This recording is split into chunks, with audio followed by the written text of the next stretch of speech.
किन त्यो जग्गामा घर बनाऊ, बजेट यताउता, मलाई यो लफडामा पर्नु नै छैन। बरु बहिनी कुनै बनिसकेको घर छ भने चाहिँ मलाई त्यो देखाउनु भन्नुहुन्छ भने चाहिँ यो म पछाडिको घर चाहिँ हजुरहरूको लागि है त। लोकेसन वाइज म चुवादासी तपाईँलाईबाट करिबन 800 मिटरको डिस्टेन्समा अवस्थित यो 3 आना क्षेत्रफलमा फैलिएको ब्रान्ड न्यू प्रोपर्टी मैले आज हजुरहरूको लागि भनेर सेलमा लिएर आइसकेको छु है त।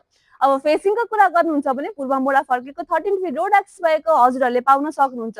अब पार्किङको कुरा गर्नुहुन्छ भने पार्किङ स्पेस पनि एकदमै स्पेसियस, हजुरको एउटा गाडी र 2-3 वटा बाइक एकदम मजाले अट्छ भने तल हजुरहरूले 1 बीएचके रेन्टल स्पेसको लागि दिन सक्नुहुन्छ भने आफू बस्नको लागि चाहिँ 4 बीएचके अभाइलेबल छ विथ 1 अट्याच बाथरुम। लिभिङ स्पेसको कुरा गर्नुहुन्छ भने लिभिङ स्पेस पनि एकदमै स्पेसियस, हजुरले पार्किङ खसिङ लाइटिङ गरेको पाउन सक्नुहुन्छ भने किचन पनि एकदम मोड्युलर तरिकाले डिजाइन गरिएको, पूजा स्पेस पनि एकदम बवाल तरिकाले डिजाइन गरिएको है त। अब फेसिलिटिजको कुरा गर्नुहुन्छ भने हजुरहरूले पानी बत्ती ढलको त सुविधा पाइ नै हाल्नुहुन्छ। यहाँदेखि हजुरको मेन हाइवे पनि एकदमै नजिकै भइ नै हाल्यो, बसिसकेको एरिया छ।